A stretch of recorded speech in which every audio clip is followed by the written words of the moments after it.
I love my favorite technique was my mother. My mother was everything for me with my dyslexia, and I had 4 out of 5 children. And she stood up and she championed for me, helped me get a better understanding of where to go with my education. Just having the patience and understanding and the environment that accepts ADHD and dyslexia. Families needing therapies can sometimes be charged $80 to $135 per hour. Some meeting 1 to 3 times a week, and there is no end date. There is no floor. But you're going to receive years of help and mediation and support. And we want to make sure our organization is greater in helping them with this really burden on the families. It's nonprofit is very close to my heart as an educator, a mom, and grandmother. Empowering children. Really been my life's passion.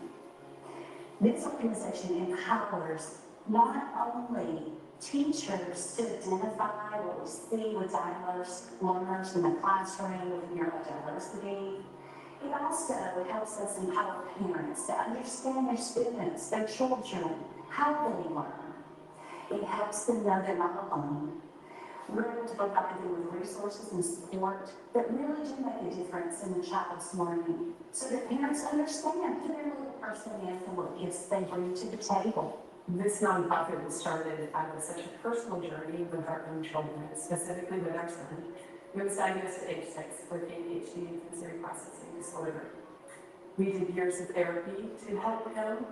We found new environments where he thrived, but it's still really hard and struggle every day to help learn the language that he spoke. Years later, he was diagnosed on the autism spectrum.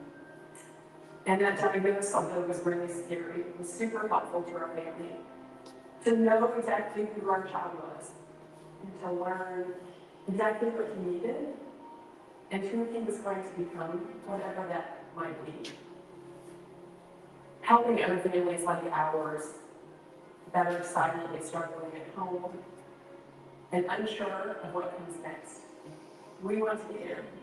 We want to be and help you learn what does come next, whether that's through diagnostic testing or therapies or support group, just to sit down and listen to you. What we know is that when children get the help that they need, their confidence soars. I can tell you that personally as a parent, as well as a provider. The number one thing that parents share with us after their child has received tutoring or therapy services is that their child now has a sense of confidence. I think one of the neat aspects about this nonprofit organization is how we're bringing families together for educational seminars. And as they come to these seminars, or they come to our events, they realize they're not alone. That there are a lot of children with neurodiversity in our schools, in our neighborhoods, in our churches, in our families, in our homes. And they realize that they're not on this journey by themselves, that there are a lot of people who are with them, who help them. It's sort of like you have a race car track in your brain, and your brain's the fastest car you can buy. I advocate for myself at my school. I'm thinking like 170 different things right now. I can't focus on one thing when there are millions of other things going on here. I am so proud to be a mom of a neurodiverse kid who has been able to receive the support that he needed through local therapists and community support and an incredible school program, and I want everyone in the community to be able to receive what we've been able to provide for our child, because he deserves it, as does every kid here along Panhandle and across the world.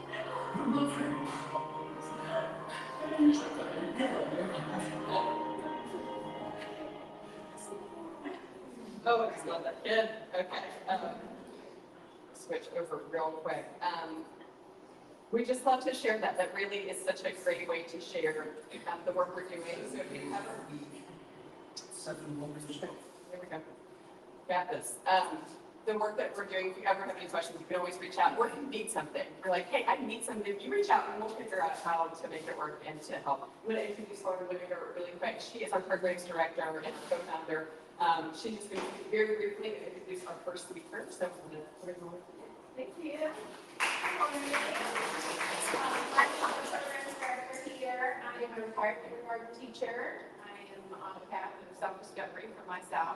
And what's next for me, I've been teaching for so long, it really is a lot. It's breaking up that hole. Working with Beth has been such an honor.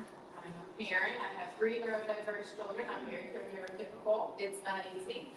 I was diagnosed with ADHD when I was 12 years old, but did not seek treatment until I was 31.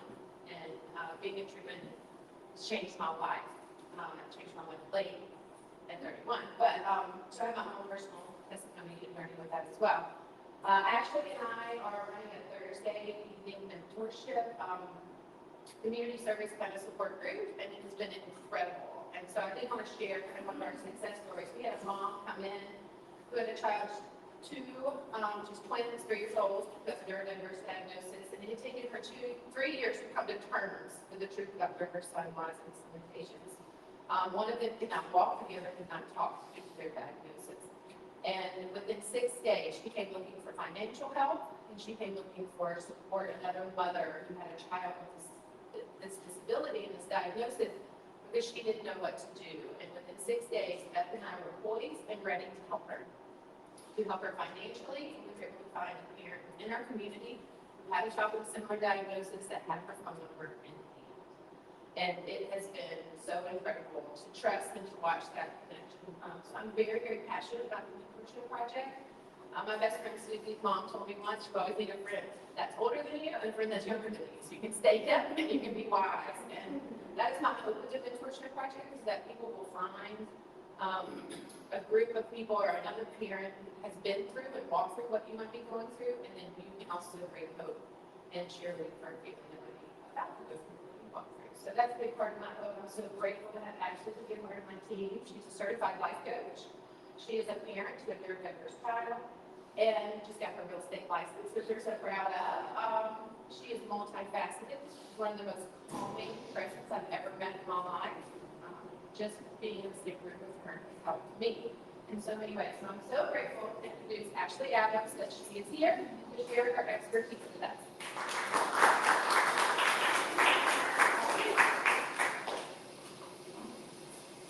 Hello. So grateful for that Martin and this organization. That really helped me so much to plug into and be reminded that I'm not alone on the journey. Something all of us know that can be pretty isolating. So I'll start out by telling you a little bit about myself and my journey. I am a single mom, and I have an 8-year-old neurodivergent son. And what life is like with him is, I would say the biggest struggle that we have is with his mental health. And the way that manifests in my life is really strong emotional outbursts. It's prepared where something's going to go exactly how it wants to go. And so for me, the experience of being a parent in that is sometimes scary. And sometimes feel like I'm on my eggshells. The experience can be embarrassing, can be downright humiliating, and it's definitely really being alone in that is where it can be broken. I think as a parent of a neurodivergent child, you realize early on that parents of neurotypical children don't quite understand what they're going through. And that's part of the journey is coming to terms with who you are, who your child is, who you are. So one thing I did for a long time was I made myself wrong. I made my son's behavior my fault for not being good enough parent. For not being strict enough, for not doing 1, 2, 3 enough, well enough, for choosing the wrong husband, for all I make myself wrong again and again and again. And I grapple with a lot of guilt and a lot of shame. What I came to realize is that not only is that not serving me as a parent, but it also doesn't serve my son or my daughter. So I also have a 5-year-old daughter. My son is 8. And that's why I feel like the topic of self-love and embarrassment is so important. Because when we're always putting up on ourselves, and we're always making ourselves wrong, not only is that not good for us, it's also not good for us as parents. Because as we know, we talk a lot in this world about when we're dysregulated, our children are plugged into that and they become dysregulated as well. Yes, so let go of something up because it's hurt you. And also,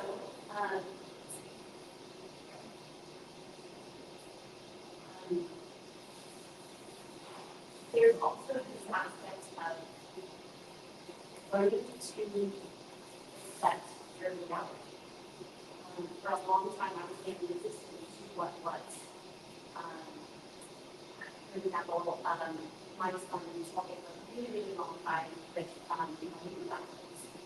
And forever, each time that it happened, it was struggling and I'd be frustrated and I'd be mad at him and I'd be mad at myself because I did wrong and doing that. And every time it was this suffering, just this great amount of suffering. And the moment that I tried to do it, I can do the best I can do. So why don't you just meditate and just love him do it? So now, and I was going sometimes to it, and I do it, and I accept it, and I love him do it. And instead of it being this fight every time, this torture, self-torture, torture him, this is what it is. And there's so much more than that. Not only from me and my experience of cleaning up and washing boxers and all of that, but his experience of learning to do the best and not being disciplined or shamed or basically bad about that. So how do you trust in yourself? You know, I think in this world that's journey that there's everything. It's so much advice from so many people. And while listening to me professionally, there was one time when I literally had a huge professional give me polar opposite advice. This one that happened the other day. I had one therapist saying, I'm a high recommend to do therapy, and another one say, if you therapy is constantly good for your son. And I thought, what do I do with this? So you're very so easy and overwhelming, and at times it's a full list. But I think it comes down to trusting yourself. You are a child parent. You are intuitive knowledge of what is best for your child. So, regardless of anyone else's professionals do it, it doesn't feel right for you and your child. It's to have yourself. And know that you're the perfect parent for your child. Because obviously my child, this is your daughter. Therefore, you are the best person for that child. You do anything for that. So trust that you know what's best. And stop being feel wrong. So, great about what we do. That's the goal. Excuse me. Sure. Sorry about that. That's my mom.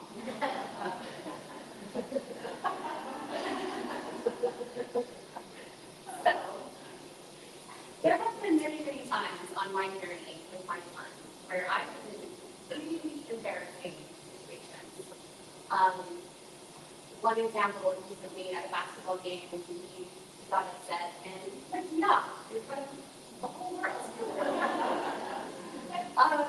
Things like this happen to me. And if I allow myself to be really plugged into what other people are thinking about me and what other people think about how I'm parenting my child, I'm going to spend horrible. It's just going to be hard. And the thing is that people are going to judge you no matter what. That's just human nature. It just is what it is. But it has nothing to do with you. It's about you and your child. And I need to remind myself that again and again and again. I think all parents experience that, and neurodivergent parents experience it on a higher magnified level.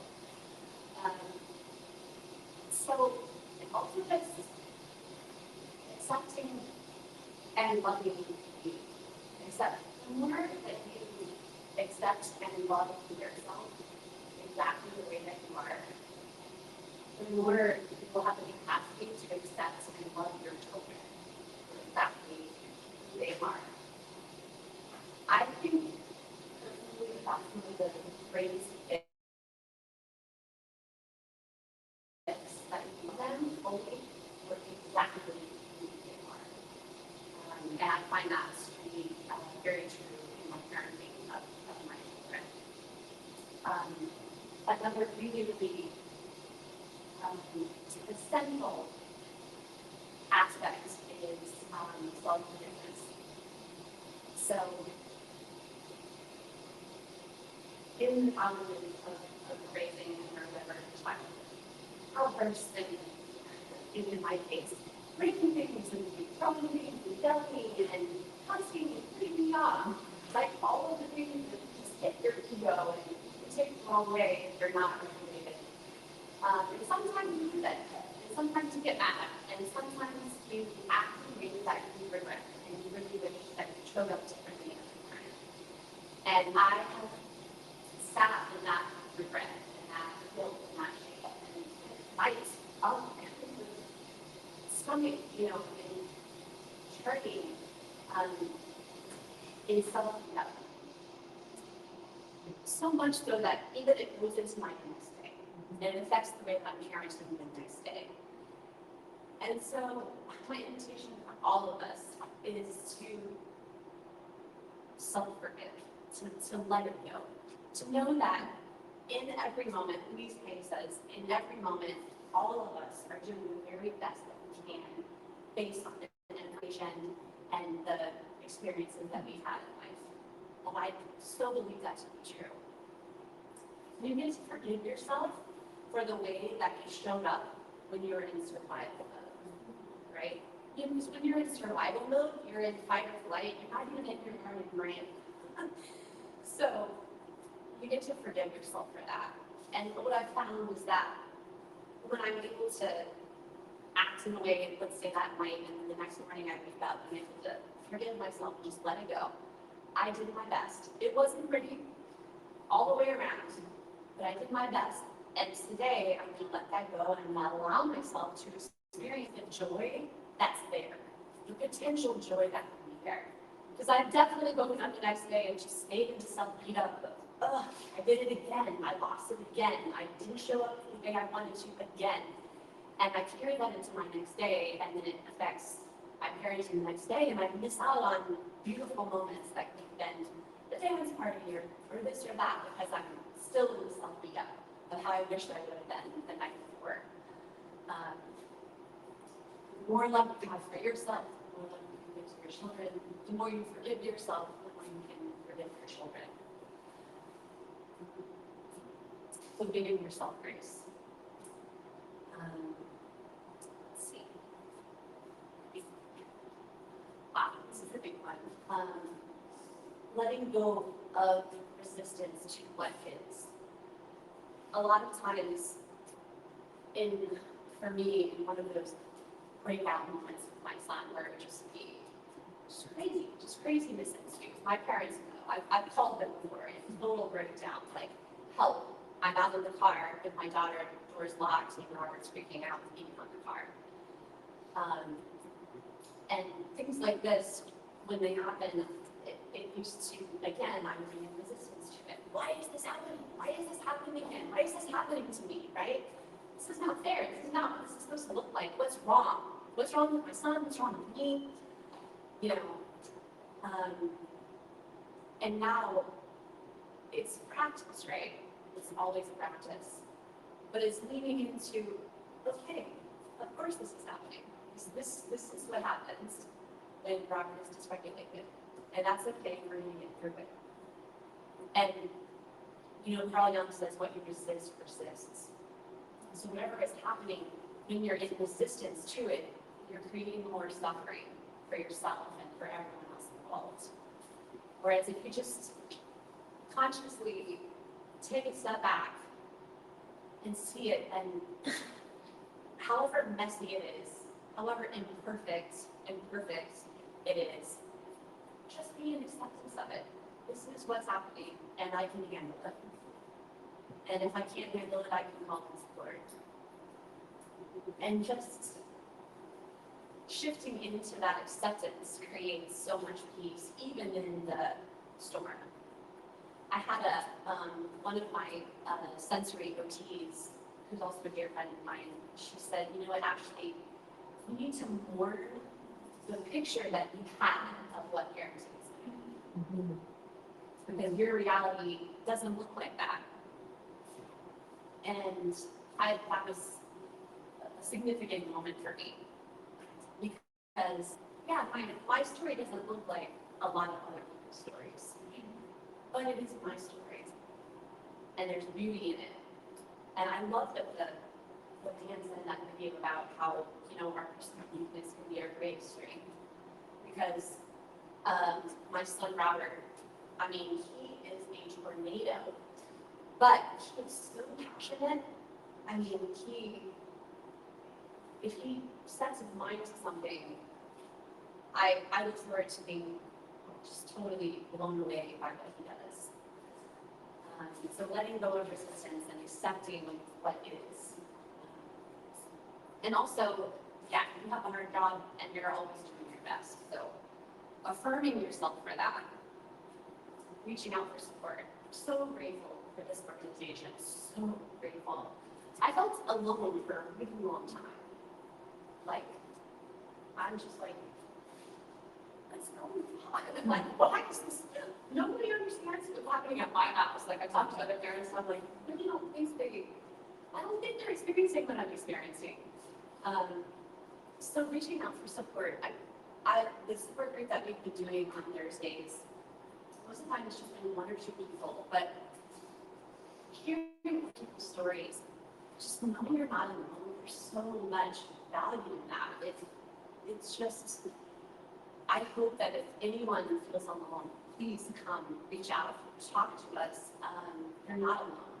You're not alone. I love this quote from Rumi. He says, the moment you accept what troubles you've been given, the door will open. Again, just coming back to that acceptance. There's peace in the acceptance, and then it opens up space to experience the beauty that's there, the potential beauty that's there. Byron Katie says, I'm a lover of what is, not because I'm a spiritual person, but because it hurts when I argue with reality.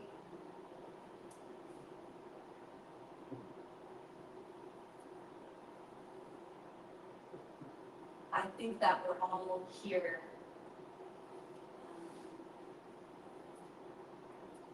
it's all divinely ordained, that our children were placed in our care for a very specific reason that maybe we won't know until we cross over to the other side.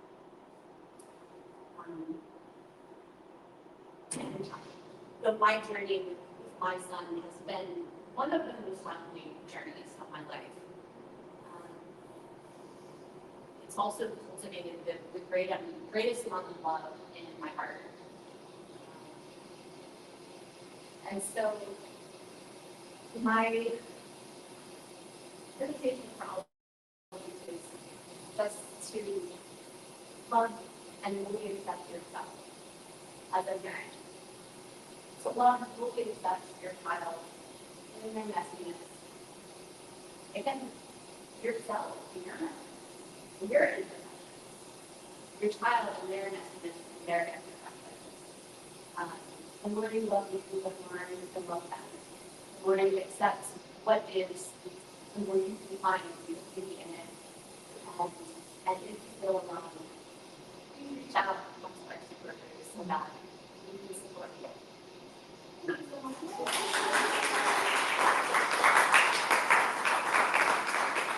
Thank you so much for that. That was beautiful. Oh, we got so much out of that. So we're just going to take a short break now. The rest of us who are done, Conway, please get some more sugar. Of course, we can bring some sitting still. And some coffee. So and we'll get started with Dr. Conway here in about 2 minutes. To work with them through her own practice. And so I think she seems to speak more knowledgeably than I am about it. So please, come to the front and get introduced. Thank you. A tiny little script, but that's okay. I'm excited to have Dr. Conway here. It's pretty crazy, actually, when I kind of approached Beth and was like, I think we need to have him talk to our people because, as you know, this area really is lacking in services. Let's be honest, right? So we need people to come educate us. So 30 years ago, our speaker and host, Dr. Tim Conway, traveled cross country from California to Florida for what he thought would be a short-term assignment. This assignment turned out to be with his aunt, if you've ever heard of Linda Bell. You have very prominent speech language therapist, and she asked him to visit Gainesville to conduct a 3-week research project related to dyslexia at a place called the Morris Center. As it turned out, Dr. Conway's 3-week assignment, which is the beginning of his connection to Northern Florida and to the Morris Center. In 30 years since that cross-country trip, he has earned his Ph.D. in clinical psychology, or in neuropsychology from the University of Florida. He's also an affiliated research assistant professor there as well. And he ended up purchasing the Morris Center in Gainesville, where he initially conducted the research. He also co-founded, lost my spot, and is volunteer president of the board of directors at the Einstein School, which is in Gainesville. And that I'm sure we'll share a little bit about that too. It is the first charter school in the U.S. to provide free, evidence-based, research-based education to children with learning disorders. Yes, amazing, right? Dr. Conway's background as a clinical research scientist has produced a full resume of research in the areas of dyslexia, language and sensory disorders. His research guides evidence-based transdisciplinary methods used in the NOW program, and he is also the CEO of the Morris Center, which has clinics in Ponte Vedra, Ocala, and Trinidad and Tobago. And it keeps going, guys. Only because we were just talking about how this program has just expanded so much. And again, why? Because of the need, right? So through his 2 organizations, him and his team treat clients from countries all over the world, including India, Venezuela, Germany, China, England, and the Virgin Islands, just to name a few. So we are thrilled to have such an amazing researcher, clinician. You know, he knows the science, and that's what I speak to. That's what I listen to. That's what I want to share with you all. So thrilled to have Dr. Conway.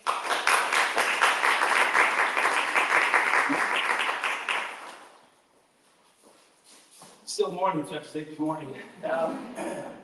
I am part of the village. It takes a village for us to raise kids, with or without any learning difficulties. Parenting is a very big challenge, always.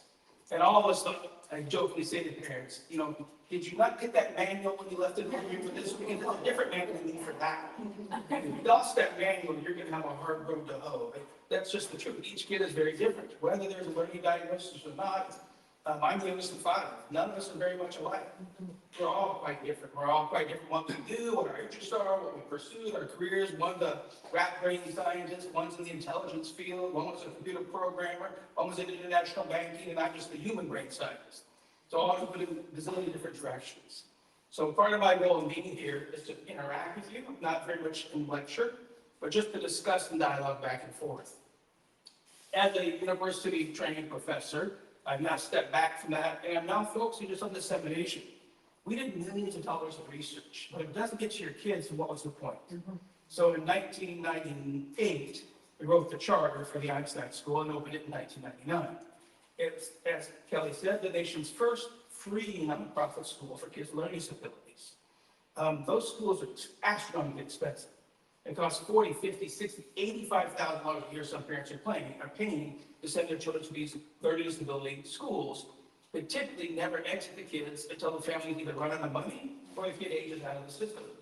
And so for us, those really aren't remedial impacts. So you have to keep providing the support, and what happens when they leave the school? We have to go find a job that provides the support. It doesn't give us the same impact. So our school is designed to actually work on how you remediate those skills. And I don't think Kelly knows, but our first team in the school included a full-time OT. And so we had full-time OT services for free as part of the school because we know that sensory processing system is so important. So the Morris Center opened in 1986, and she was talking, I joined in 1989, thinking I'd come for 3 weeks. 28, 30 years later, I'm still in Gainesville, Florida, never went back to California, partly because this is transdisciplinary medical specialty.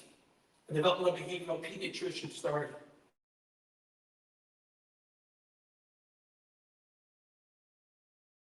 She had done 3 years in developmental behavioral pediatrics. She had a tremendously deep background and breadth of knowledge about child development. My aunt's program in California, Central California, Patricia Lindenwood, her maiden name was Conway. That's my dad's older sister. Lucky for me, because you won't know it, but I'm dyslexic.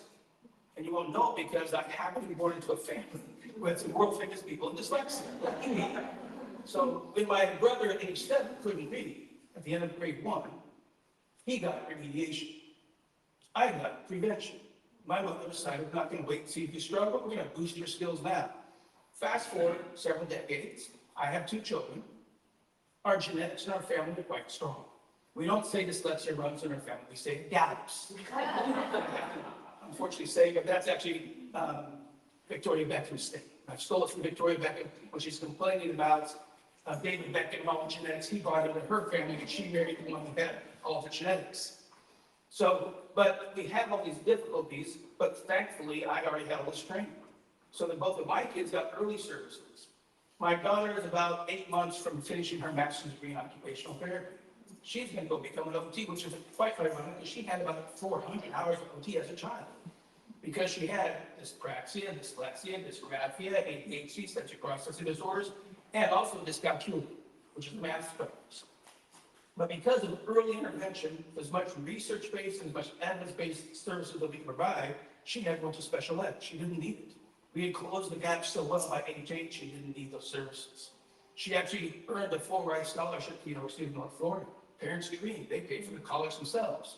Flip side was, she came to me and said, you know, I've saved a lot of money on tuition. I said, okay, where's this going? She said, I think I deserve a big graduation present. What does that mean?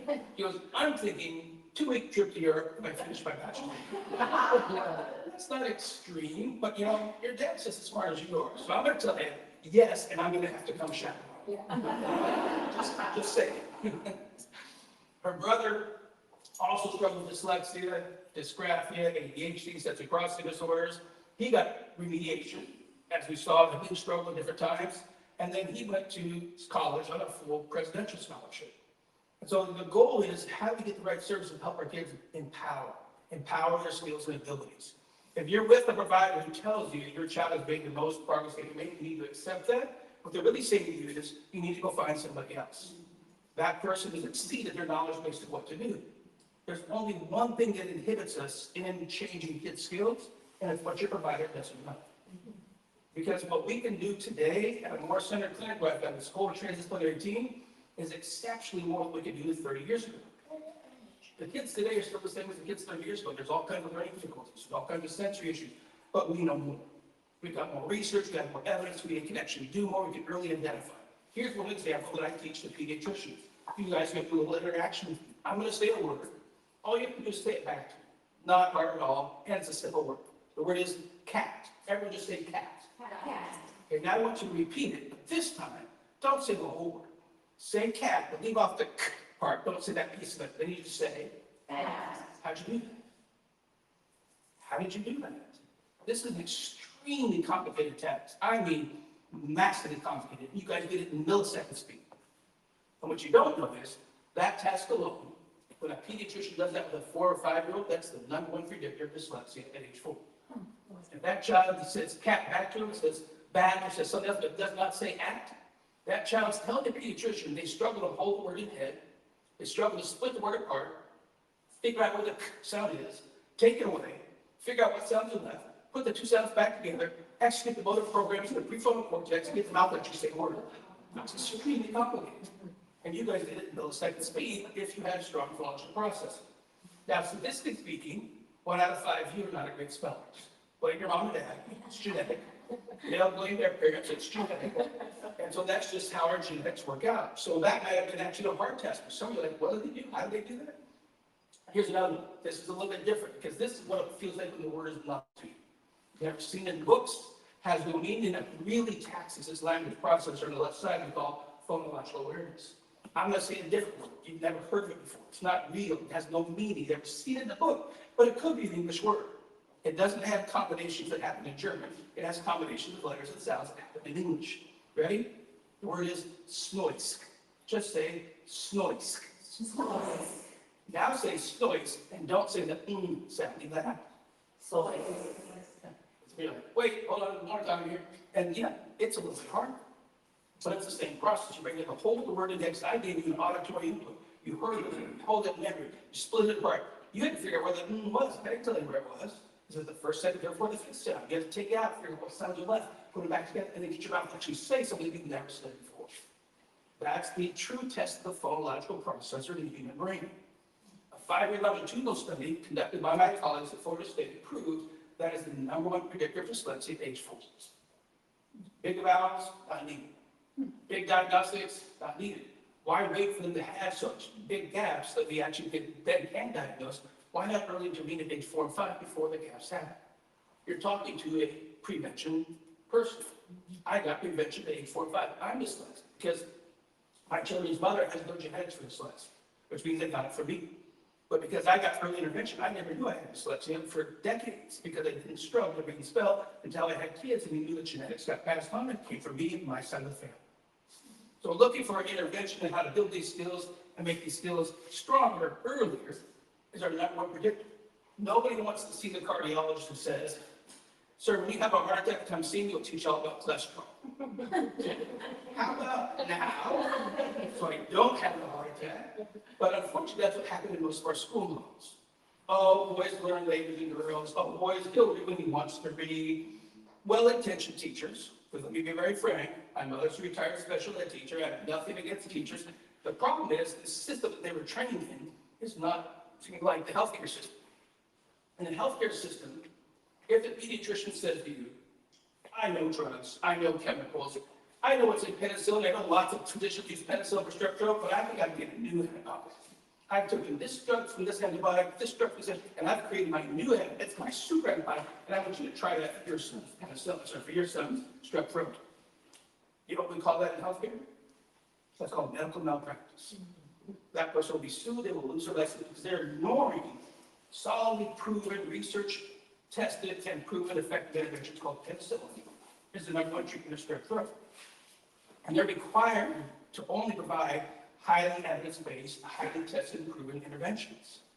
But in education, you don't have that requirement. It doesn't exist. Anybody, anywhere can make up any literacy program they want. The school buys it, your kids at anything. That's okay. That's just how education works. But we need to help that profession move beyond that because healthcare actually used to be the same way. You know how you used to become a doctor, like in the 1700s, 1600s, how did you become a physician? You found somebody in town who's considered the doctor. And you paid them to teach you what they thought should be done. with people who came to the office. That's just called everyone's giving it their best guess. And what happened, what were our mortality rates in the 16 to 1700s? Oh, there was true fact to don't go to the doctor, people died. Because that's what happened. They had really high mortality rates, everyone was just guessing. Nobody really had science backing up what they're going to do, so it wasn't going to be as effective. So, but now, we've got evidence-based research, and I'll show you some of the research to say we know how to early identify for things, we know how to early intervene for things, and we're trying to help education as a profession to become more evidence-based. How many of you seen a podcast called Solo Story? Yeah, so there's a really powerful podcast called Solo Story, but it's interesting because she only talks about one of the stories you've been sold.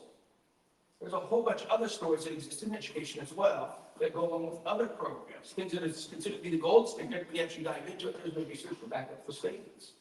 But everyone says, hey, but that program's the gold standard. No, that program's the gold standard. And it's a lot of opinion-based ideas. But we need to move beyond that because our kids don't deserve to be guinea pigs. They need to be given what we know scientifically is proven to be the most effective thing. That's what we're trying to work towards. So after we got the Moore Center up and running, we published all this research, we built the Einstein School. Then in 2013, we realized there's lots of individuals who can't get to the clinics where we're at. And they actually don't need the clinic. They don't need the speech therapist. They don't need the OT.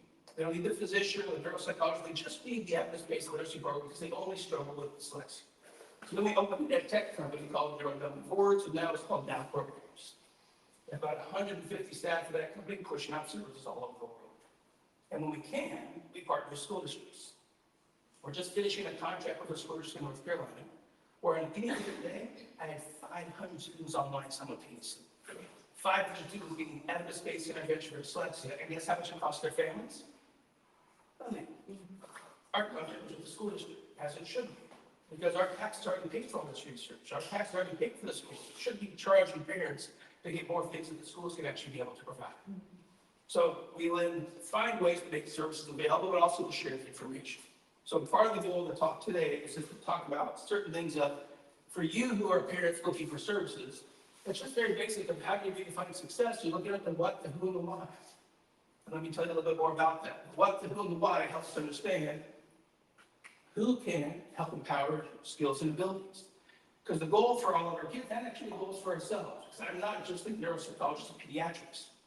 I spent 10 years in stroke rehab. 800,000 people a year have a stroke. It's a large number of people.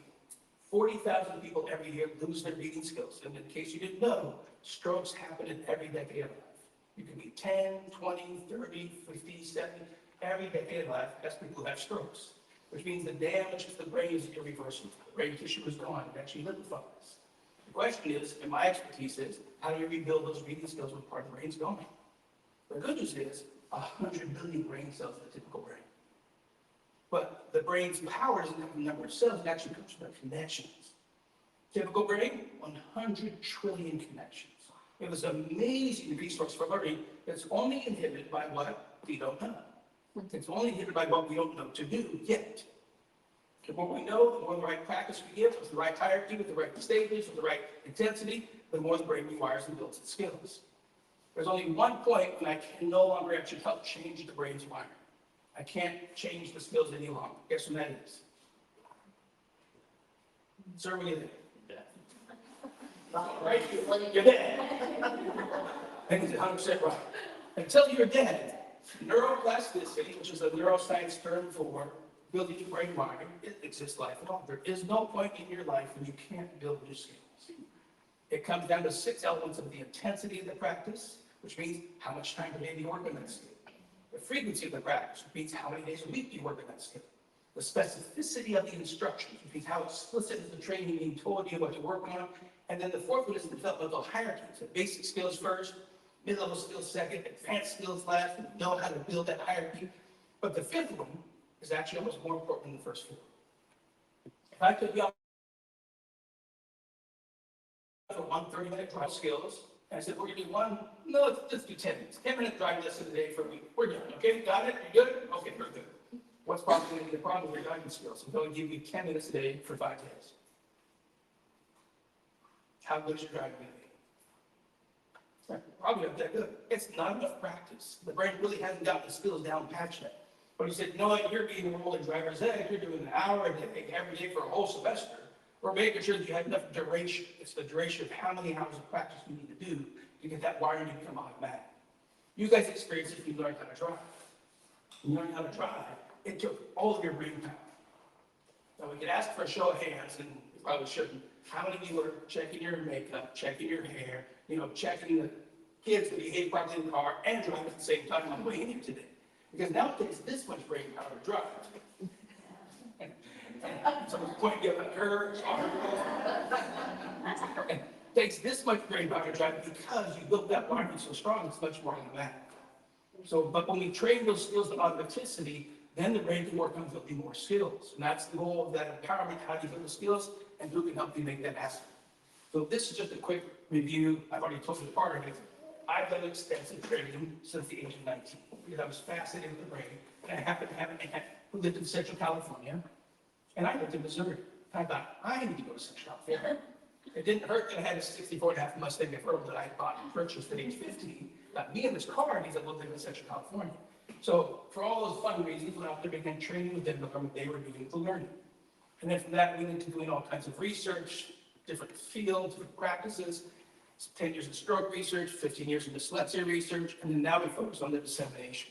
So you're looking for the person who has the best credentials, who has the most training. If you have a luck and you have some unusual illness, you're usually going to go to something called clinicaltrials.gov. And in clinicaltrials.gov, you're going to look up and say, who's researching this? And that lists every federally funded research study in the nation in clinicaltrials.gov. And you can find out which university professor is researching neurofibromatosis. Because maybe you've got a child with a unique case of it, and you didn't get the person who has the most expertise, who's really at the cutting edge. You go find out who's doing the research. They're the ones that are pushing those clinical envelopes. So trying to figure out how you find the person with the best skills and training. Then it comes down to what are they going to work on? This is one example of things to be working on. Now, if I ask you up front, what is dyslexia? I would get a room full of different definitions. Most people think, oh, they flip letters and words. Completely not true.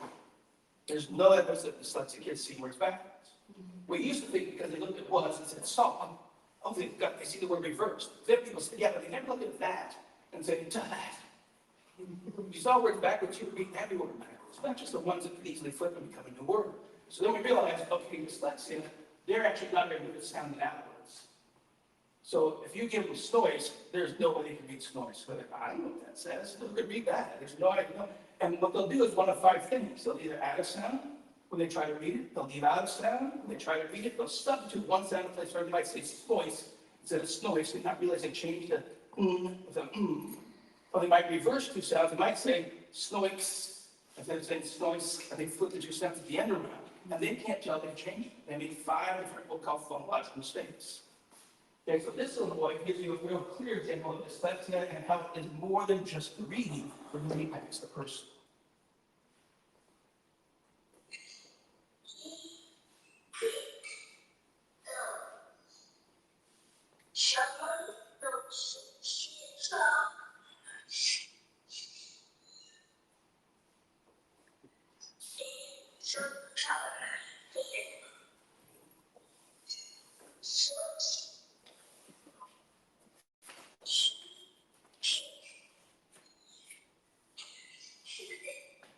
What do you notice about that? What do you see there? I see head down and a lot of movement. Yeah. How's that emotional? Actually, what do you see in the emotions there? Uncomfortable. Yeah, he's not loving this. Embarrassed, sad, frustrated, it's like, can you do this? Doesn't even want to look at you. He's reading at the 5th percentile compared to his classmates, but his IQ is perfectly average. And wherever your IQ is, that's where we should get every skill that your body is capable of doing. Your IQ, as we get estimated accurate, I'll explain more about that. But as we get accurate estimates of IQ, we know that every skill your body has should be able to be brought up to that IQ with some proper intervention and proper deviation. He's at the 5th percentile, and he is actually almost 10 years old. He's in special ed. He has a diagnosis of dyslexia. He's been getting services for almost 2 years in a special ed IEP program. But what's the national success rate for how we let our IEP special ed programs run? Which means how many kids, and again, not the teacher's fault, this is a systems issue. How many kids improve so much in special ed that they no longer need it, they leave special ed? What's our exit rate of special ed in the nation? It's actually 5%, might as well be done. There is no other industry in the world that accepts a 5% success rate. You are not buying a dishwasher that works 5% of the time. You are not buying the car that works 5% of the time. You do not want a medication that only has a 5% chance of helping you. But somehow we believe that this is what's best for the kids, the best they can do, that's their brain. We're not blaming them for the issue. Your brain works differently. Your brain learns differently. I'll give you the proper explanation. That's only half correct. That's an example of science information kind of getting lost in translation. It's not that their brain is actually physiologically working. They have auditory, they have visual, they have tactile. All the systems are there, but it's how efficiently they're communicating. So it's not so much of a difference as it is an inefficient communication. The efficiency of the communication is not there, and the inputs don't get in, the brain can't build the skills. So this is a boy who was struggling, and we know that if you can change those skills, we'll get a much better outcome for him. But officially, dyslexia is only diagnosed by 3 things, and nothing else. This is a licensed psychologist, speech therapist, people who are licensed to diagnose, they're supposed to follow these criteria. And there's only 3 parts that can lead to a diagnosis of dyslexia. It's poor reading accuracy, or it's poor reading speed, or it's poor reading comprehension. That's it. Nothing else is required for a diagnosis of dyslexia. Now that doesn't mean you might have or might not have co-occurring struggles. You might have poor auditory memory. You might have direction issues. You might have body coordination issues. You might have trouble learning left from right. That's not dyslexia. This level of dyslexia is what that may be co-occurring symptoms that go along with dyslexia for some people, some kids, some adults. When you understand the anatomy of the brain, you understand that the phonological process is right here on the left side. That's where your ability to say cat, look, sound is coming from. It's this piece plus this piece working together. And we know from brain imaging studies that the wiring is a little bit different here in a child who has dyslexia or adult with dyslexia, but wiring is not hardwired lifelong. If wiring is hardwired, you can't learn anything else, which is not true. You guys have all been repeating every decade of your life. But the wiring doesn't change unless you do one thing. It's called experience-dependent neuroplasticity. Wiring doesn't change unless you get the right experience. With the right intensity, the right frequency, all those elements have to be in play, and the right instruction has been proven to be highly effective. Then the wiring begins to change, and I'll show you what we call fMRI pictures, proving that we know the wiring change. We can actually see it on fMRI imaging systems. So understanding that all of dyslexia really is, and some people you see some of the Facebook groups are just the biggest area for dissemination of information and dissemination of misinformation. You have to be able to meet up to you, but some people will, out of good intent, will say, you know, DSM-5 doesn't say dyslexia anymore. Okay, well, here's a screenshot of DSM-5, and there's the word dyslexia in the DSM-5. So it still says dyslexia, just says that's a synonymous diagnosis for what's called a specific learning disorder with impairment in reading. Those two mean the same thing. A specific learning disorder with impairment in reading is the same as a diagnosis of dyslexia. And you can use either one. But we may need to do an OT about it to figure out, do you also have sensory motor trouble? Because, right, here's a language processor. If you ever see the anatomy of the brain, there's a little doll where the head is here, the hands are here, the arm is here, the trunk is here, the lower trunk is here, the legs are here. That's actually how the brain's laid out, anatomically, like a doll hung upside down on this side. This side is the left, it controls the right side of the body's motor skills. This side is the right, it controls the left side of the body's motor skills. So, right here is the language processor, right next to it is oral motor of the mouth, teeth and the lips. Right by that is fingers. So if there's less efficient wiring in that phonological process, there's a higher risk that you're not going to have great fine motor skills. Which is why Kelly's very busy working on handwriting. Because a lot of these kids also have handwriting issues. Okay, so this is the neighboring anatomy of the brain. This is how it works, how it's set up, how it's structured. And I should have said it, ask questions at any time. This is something I've spent decades studying. I can stop at any time and answer any question along the way. This is what the brain looks like when you do not have reading struggles. You have more activity in the left and less activity in the right. Down below is a child who has reading struggles. What does the activity in the left look like? There's not as much happening over here. Because it's less efficiently wired, it's not communicating as well. And the right side, it's still active, guess what? It's trying to help out. But it's really not innately wired quite as well to do this. It's really not its primary job, it's just trying to help. And these kids, like the way you just saw, score low on reading tests. And those skills aren't getting strong. And if that gap happens in grade 1, you have poor phonological skills, your ability to learn phonics will be at least 3 grades behind by the time you get 5th grade if we do nothing. And I'll give Beth all these slides as well too, so don't feel like you miss anything, you'll have it as well. Happy to have it. Yeah, we're live streaming on YouTube. This will be posted. You guys can watch this whole talk again. I tend to talk fast. I'm excited about the information. I've spent a long time. It also affects you to learn sight words. If you can't say Catholic sound, you're going to struggle to learn your sight words. And you can be a couple grades behind by the time you hit fifth grade if you do nothing to change that brain's processing. But it has the biggest impact on reading comprehension. And what's the purpose of reading? It's kind of reading comprehension. And if you don't read don't properly, or you change the want to the when, you've now changed the meaning of the sentence. You've now impacted your comprehension. And you're going to struggle harder to comprehend because the English harder. Think about it this way. A car on a flat road gets a certain miles per gallon. But that same exact car climbing a hill, what happens to the gas mileage? It goes down. Why? Because the load you're putting on the engine is heavy. It's having to work hard to pull that car up the hill. This is the same with dyslexia. When they're struggling so much to read and spell, they're exhausting their energy level. They're exhausting their brain. Or what many kids will tell us and tell Kelly is, my hand hurts. My hand hurts from this hammer because they're cramping and they're pushing so hard to figure out where their hands in space.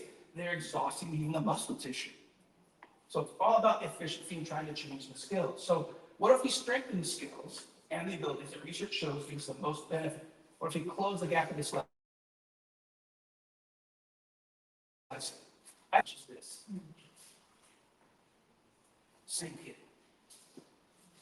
Watch and see how he feels about reading now and listen to his reading.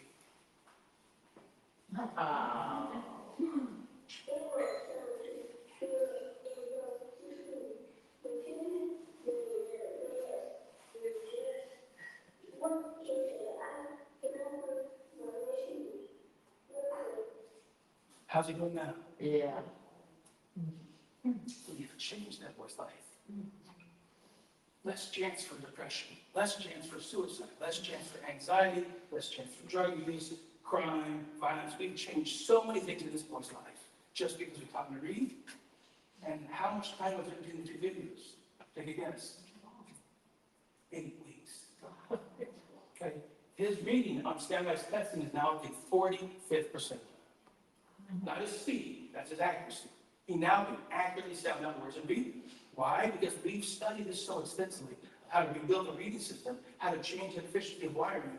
We have expert skills in changing the skill, and we do it all over the world for people of all ages. I did a live stream video yesterday on YouTube with our Dow company's YouTube channel with a man who is 79. And when did we actually teach him how to sound out words and spell phonetically? 4 years ago. He was 67. I happened to rent his Airbnb, which I never do. I never rent Airbnb where people live there. I'm like, I'm not going to socialize. I need a place to stay. I go to Alabama to do sport. But this place had a 180-degree panoramic view from the hills of Alabama looking out towards Birmingham. You literally saw the sunrise on one side of the porch, and you saw the sunset on the other. This place is cool. I need to get some energy from that place. I'm going to go connect with nature and the energy there. And I walk in, and as he tells in the video yesterday, I get to the front lobby, and he's read my profile at Airbnb, and it tells a little bit about my depression, and he starts asking me questions. And I'm literally holding my suitcase for an hour. He denies the job, and trust me, I know you would talk to me for an hour, and I just couldn't say no because he had so many deep burning questions of how dyslexia had affected his life. So the age is not the limitation. The limitation is what we know and what we can do to help change their skills. So how will a provider empower strong skills? What's the provider going to do? You're looking for the providers that have knowledge of evidence-based services. This is the penicillin for strep throat. This is not anti-amps compost with anti-meas, special drink with some Vicks vapor rub. That's like, sounds good. It might have worked one time by chance. But penicillin, pretty sure, is a doggone thing you can count on every time to take care of strep throat. So evidence-based means it's been highly tested.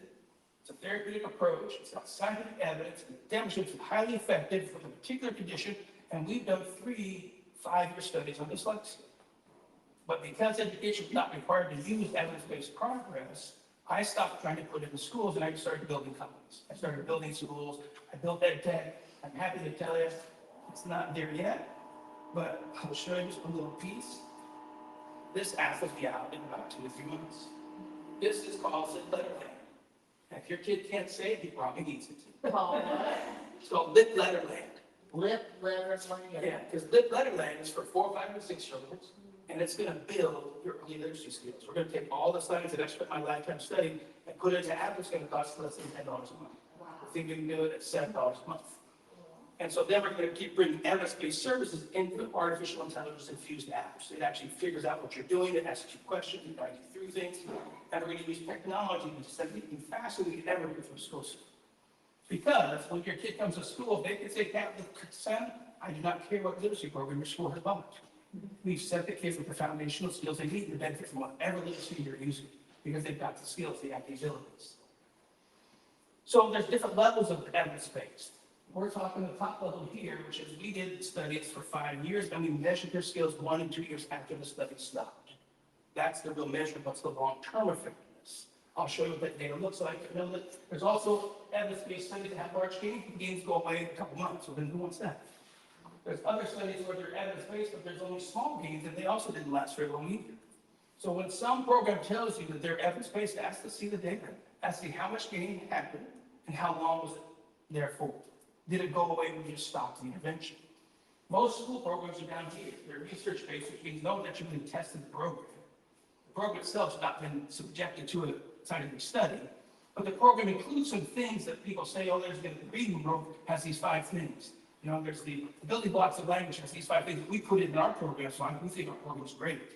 And if the publisher sells it, the school buys it, they're in business. The kids aren't. And I'll show you why I say that. But most of the schools, stuff is actually anecdotal. It's what, hey, this district said they did it, they liked it, it worked well, then you buy it, and as you're brand prep, you find out they're getting rid of it. That didn't work so well after all. And so it's more just trying and error in our schools, but it's like publishers are almost like car salesmen. They love a client comes back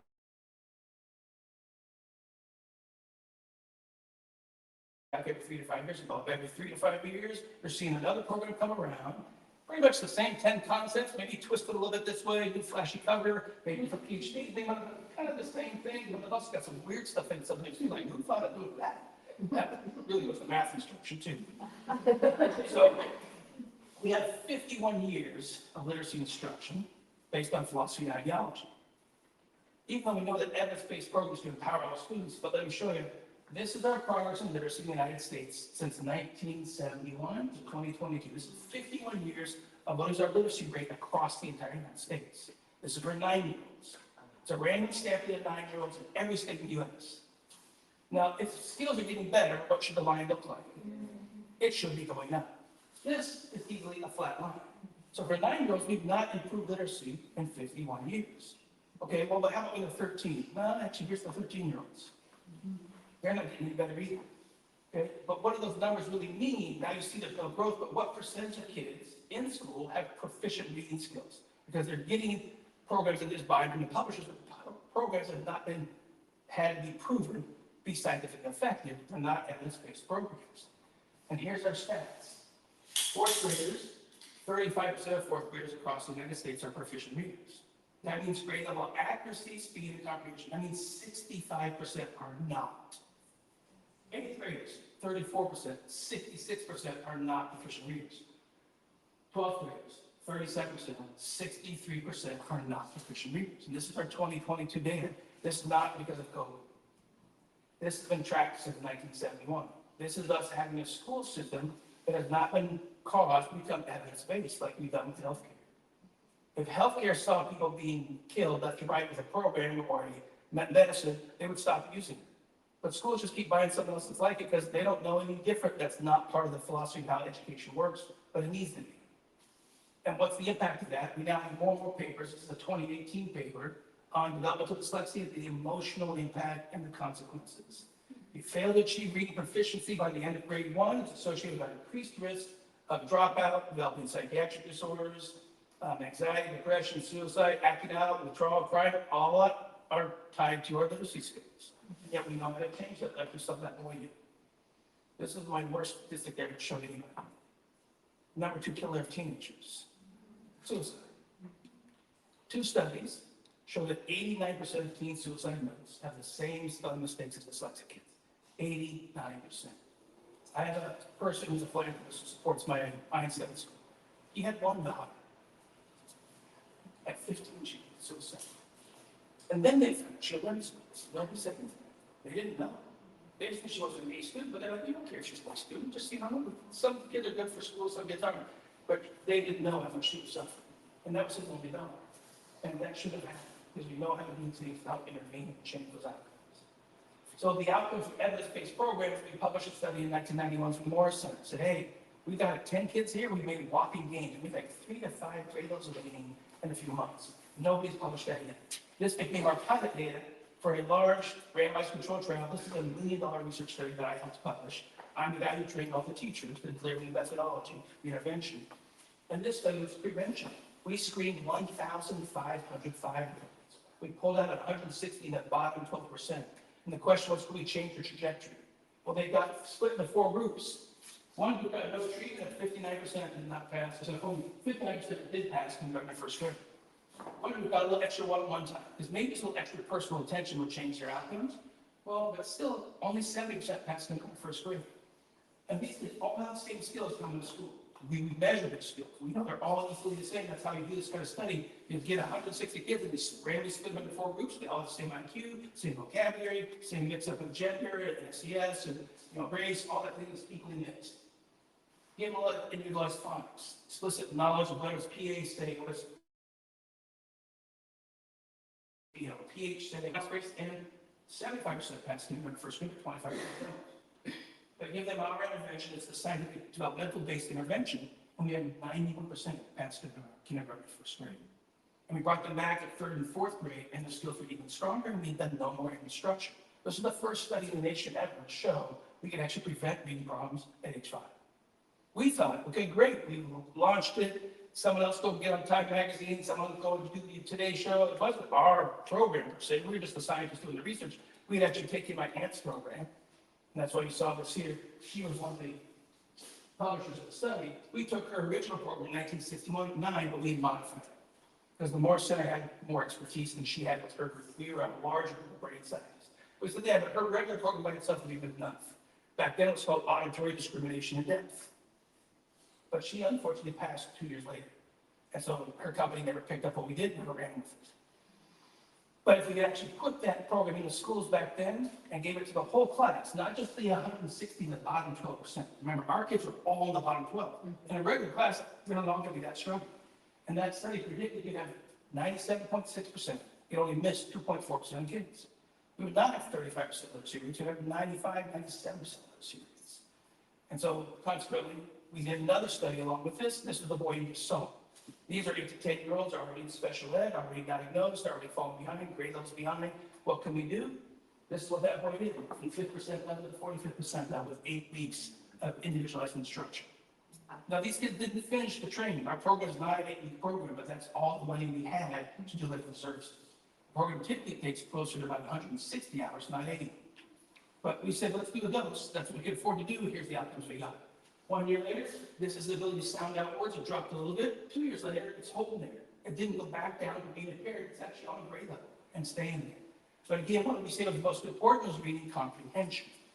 This is 16 months of special ed in whatever program the school happened to be using. What's the growth look like there? Yeah, another flat line. This is 8 weeks of instruction following developmental evidence-based science. 1 year later, no more help. 2 years later, no more help. This was the first study in the nation to show 40% of these kids less special ed. Not fine. 40%, because when you be on grade level, comprehension grade level, you don't belong in special ed anymore. You get to exit special ed. So too many adults have dyslexia, which is probably some of us here today, but you didn't get the intervention. You think it's lifelong because that's been your experience. We have groups in the UK and other parts of the world saying, yes, it's lifelong. Our brain works differently. We have dyslexic thinking skills that you don't have. There's no science backing that up. That's wishful thinking. Everybody has out-of-the-box thinking skills. Everybody has lateral thinking skills. Everyone has imagery skills. The question is, how much did you practice and develop? And dyslexia's genetics do not give you an advanced endowment of skills. It means you're more likely not to read and more likely to visualize. And if you do more visualizing, you build more visualizing skills. It means you're more likely to try to be a problem solver, negotiate with people, because you don't read well, and you become better interpersonal problem-solving skills because you built them, you practice them, you work them. These kids all have dyslexia. There's not enough sad faces in this. These kids are all in high school. nonprofit, we do evidence-based service, and they all know one, all my classmates struggle, but we're working together. All their skills are changing. Exited from the school back into regular education. And this is what it looks like even if they get large group of students. This is one tutor to 6 to 8 kids at a time. This is not individualized instruction. A charter school is nonprofit, it's 75% of the budget for regular public school kids. We have 25% less funding. Yeah, we beat my county and my state by double, triple, and quadruple every year. Because we're using evidence-based programs, exiting kids out of services. We beat them back in the day when we had the state achievement testing called FGAT. It was the same test every year. This is 04 to 05. This is my state average of the year. This is the county's average of the year, and it's our average in school. We were killed changing these skills. We think the school would have come talk to us and work with the district, but that's too logical. That's not how that system works. And this is on their own testing. This is one of our kids in the online program. Her girl grade reading, now with 99%. The school has never seen these things. Because this is what happens when you put evidence-based services into practice. So this is more complicated stuff. This is sensible. This is more complicated than rocket science. What I'm showing you is taking decades of my life and decades of my mentors before me. And we spent on just trying to figure this out and how to help them out our kids, because literacy is life-changing just as much as something else. These are the things I mentioned to you, which is any program you're working with. Doesn't matter if it's OT, doesn't matter if it's speech, doesn't matter if it's psychology, higher frequency, higher intensity, more specificity, a better developmental hierarchy, longer duration, and generalization carried to other environments are how the brain builds wiring. If you want to learn German, what's the best way to learn German? Go to Germany, I live in a family who speaks what? Nothing else. And boy, you're going to get fast in the bathroom, you're going to learn all those sentences first because they're so critical. But when you do high intensity, high frequency, you immerse yourself in it, the brain puts the skills fast.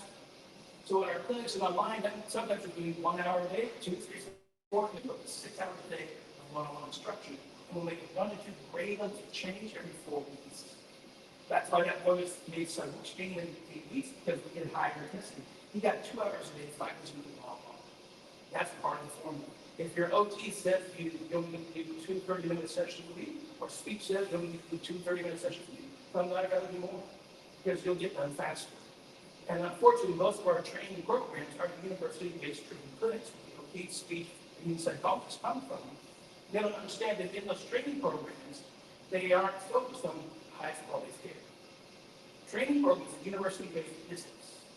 They need to have the highest billable rates possible because they've got to make money to pay for the money.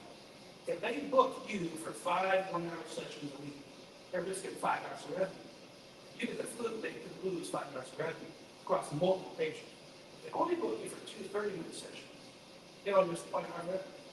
So if they model a business operations in a clinical setting that drives that system more than what's actually used in best quality care. That's hard for some individuals, whether they're healthcare or others, to understand. You will serve fewer students.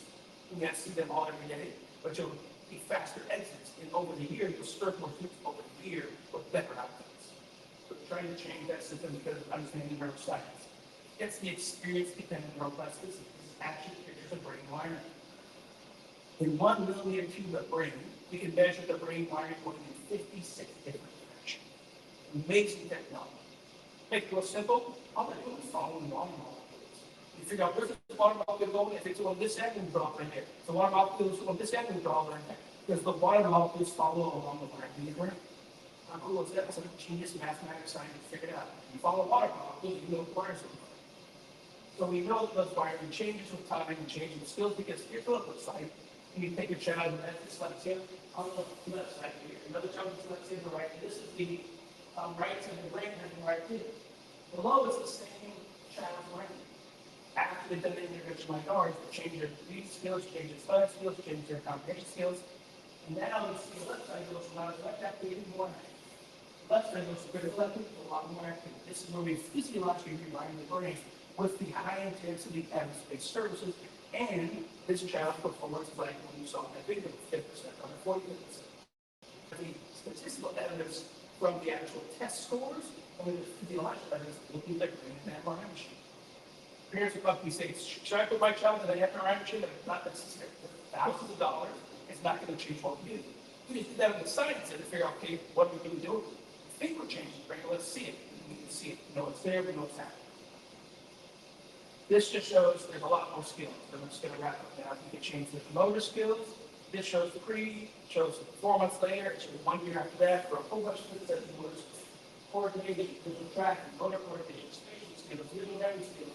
Before, it was always down about 60% now.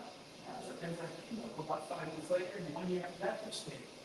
So when we do the high intensity developmental evidence-based surgery, we change motor skills, we change visual skills, we change language skills, and those together allow us to change all kinds of academic skills. Doesn't matter if it's elementary or this one's something teenage. Before and after, change lots of different attention, visual, motor skills, and change language skills, because now we can change the academic skills. They actually can perform closer to their IQ, and they have more chance of doing what they want to do. And I'll show this last one. This is stroke. This is a man who's in his 50s, had a stroke and lost his reading skills. I published a paper on that back in 1998. And he made strong gains in literacy skills. Single syllable words, multi-syllable words, reading and sounding out. And his brain had complete change. This one looks like he had a stroke and not in a hole. There's no more left cortex, it's gone. You see a little activity on the right side, but he's not very good at doing reading skills. This same person on the right side of the screen, now the activity is smaller on the right side, and what happens over here on the left, the tissue that's still left starts getting reconnected. We're able to reconnect some of the tissue and also rewire part of the right. The damage is too large on the left, there's nothing left to rewire. We actually can rewire the right side and do what the left side used to do. So understand that your children have tremendous potential. The human brain's empowerment is only limited by what we do not know how to do yet. The brain is not the limiting factor. Do not write your kids off as being neurodivergent, which means they can never build these skills, which means we may not know how to change some of these skills yet. The brain knows how to build the skills if they give it the right practice, the right experience. It's not about trying to make your kid different. It's about trying to change children or yourself as an adult to give yourself as many strengths as possible. The more strengths you have, the more you are now in control of what you do in your life, and the more you can adapt and identify and change your trajectory, what you're going to do in life. You guys have been very patient, very thorough.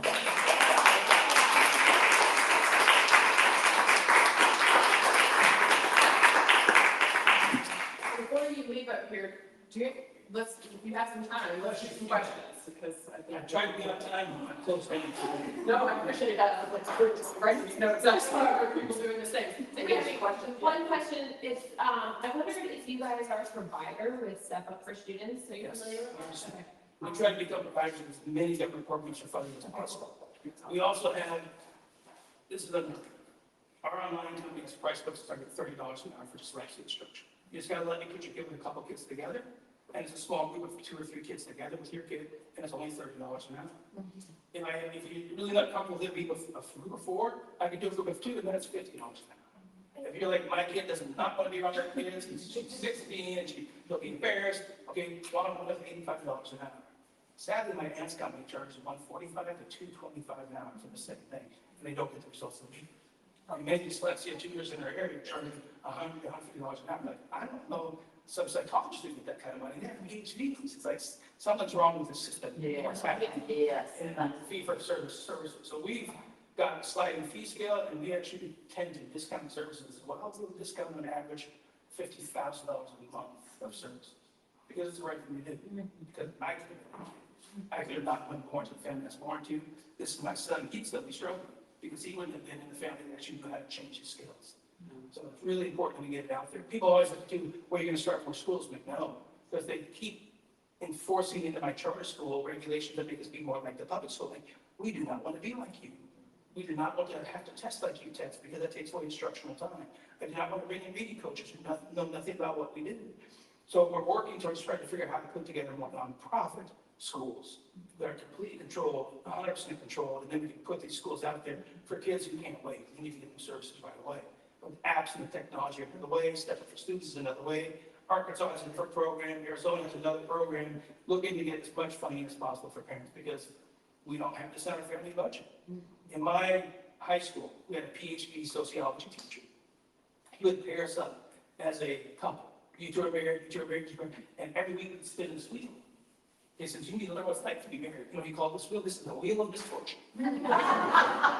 Spin the wheel, see what happened today. Oh, the car broke down, $600 repair. You got that in the budget?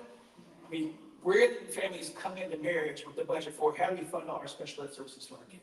How do we fund all our OT, all our this, all our that? And insurance does not cover it well enough. So do you have a program, or do you know of a program for an online therapeutic scenario for sensory processing? So the sensory processes, let me back up here. You're talking about this upside down triangle. They're complicated sensory processes. They start down here in these 8 systems. They're tactile, which is touch. There's kinesthetic, which is movement.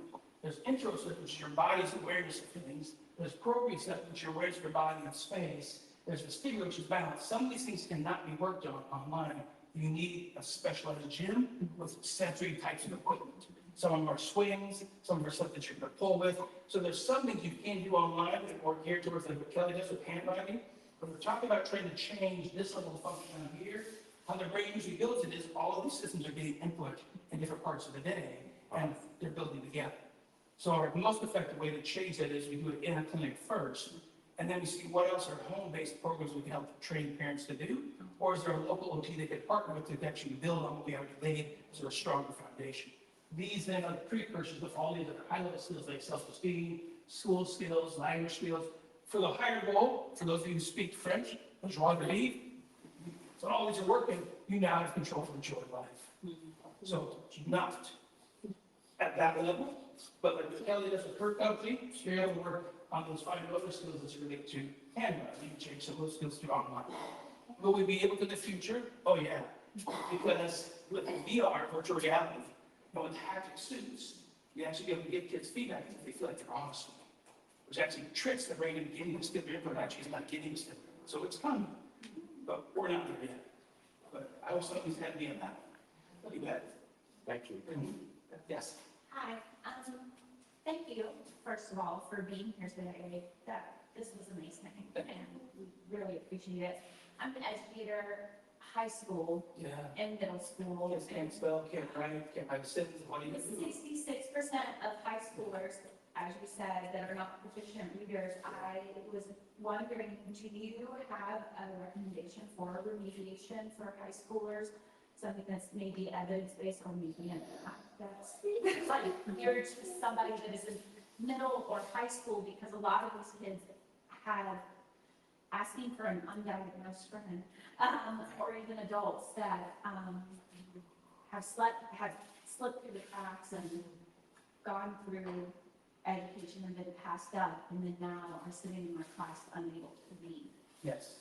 So we partner with schools with this company with these programs. It's called Now Foundation for Speech, Language, and Stuff. All the research that I did reported making this program, putting it into EdTech, and with schools like we did in North Carolina, we'll write a contract with the schools, we become the ocean service provider. I only need about 150 hours of instruction when we're done.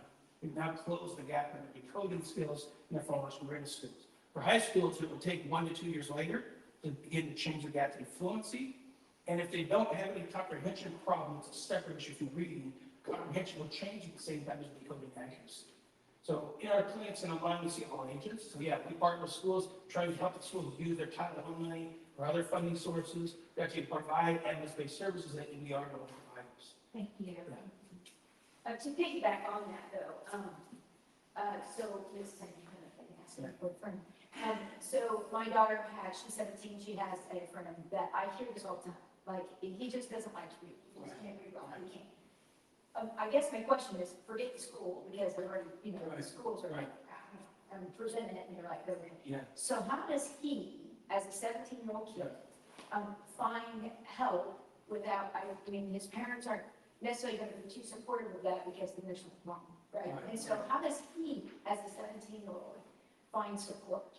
What we typically try to explain to parents is we're not focused on the deficits. There's not something wrong with your kid, but we can empower you with your skills. Why would we not want to take them your skills and make them stronger? Just like athletes do. Athletes all the time are trying to enhance their weightlifting skills, their finesse at batting, their ball throwing skills. They're always trying to improve and enhance their skills. This is no different. And we're not coaches of sports, but we are the brain coaches. We know how to coach the brain and change their skills and strengths. So I have a team of 5 people who do all the intake calls. Anybody come here and stop. They're authorized to spend as many hours as you want to talk to them. I don't care how long it takes. You can call us back 10 times, I'll pay for it every time. Because the goal is to make sure you understand what can be done, what the possible outcome is, and what we can do and what we can't do. We know very well what our limitations are. So we try to work with families, try to get to it. Sometimes you have to get through the kid themselves, and sometimes you get through the school. Sometimes you have to wait until they're out of the house, and we figure out how to help them get funding to actually get the services. So would it be best for him, I hate to say the word wait, until he's gonna be 18 in September? Because I know you're 17, but is it, so is it something that, I mean, it's almost just a goal. You know what I mean? Absolutely. I'm going to piggyback on that too. I don't know if they're here locally or not, but really, our goal as an organization is to have those conversations. If you're willing to talk to a parent, maybe not a provider or a clinician, to be able to say, hey, it's okay. It doesn't mean there's anything wrong with your child. There's nothing wrong with you. You didn't do this to your child. And just that awareness and education allows those conversations to happen. Because if you're in a safe place to say, hey, my son is struggling, or your son is telling you he's struggling, you've got to be able to listen. And, feedback on, we are doing a giveaway today. If you guys are interested, we're going to pay for 1 month of the small group therapy. So if anyone is interested, we'll get a piece of paper, we write your name down, we'll throw it at that. But our financial aid program can also be used for kids programs. So we have given $35,000 in financial aid since January 1st, just to our community here in the Panhandle. So that can be for diagnostic testing, that can be for therapy-specific, OT/PT, but also for tutoring, tutoring solutions, now programs, blue type therapy we've given here too. So, there's a range that we can help with because we know the cost is high. And as you mentioned, insurance is not covering it. So my youngest daughter was diagnosed with phonological dyslexia. So I actually have 2 questions for you. So I'll leave you at that. So that's real quick to tell her. Yes. Sometimes the kids themselves do better if they watch some of these testimonials. And they go and just trying to hear your testimonial channel. They'll see other high schoolers talking about their dyslexia, what it's like before, what it's like now, watching other kids. We'll do a big email with all of his slides and these references and everything from today, so you guys can reference that. So make sure you're on our email list. My question is twofold. I know that I hear of like 5 different types of dyslexia. I showed you the DSM-5. It's just There's no such thing in the DSM-5. and the treatment are the same. These are people taking scientific information with good intent, Sure. try to figure it out better, but we don't have enough data to say that there's an orthographic dyslexia. We do have enough data to say that there's a surface alexia. So alexia is a reading problem that we call phonological alexia. So the paper you saw with the guy with brain damage, the title of the paper was Treating Phonological Alexia with Agraphia. Alexia means you can't read with due to brain injury. It's not developmental, it's not genetics, you can't call it dyslexia. So we have phonological alexia, we're just not separating these sound outwards, but you actually still read it's just fine. It's the most fascinating phenomenon. And if it changes your spelling, you have what we call agraphia. It's not a dysgraphia, because it's not genetic. It's agraphia, brain damage caused the spelling problem. But the brain is rewired. It comes back to what you're doing and how we do it. Or if the damage is back here, it does not change your reading and spelling. It just changes your comprehension. And some of you are like, yeah, that's my husband. He can't comprehend anything I say. No, that's different.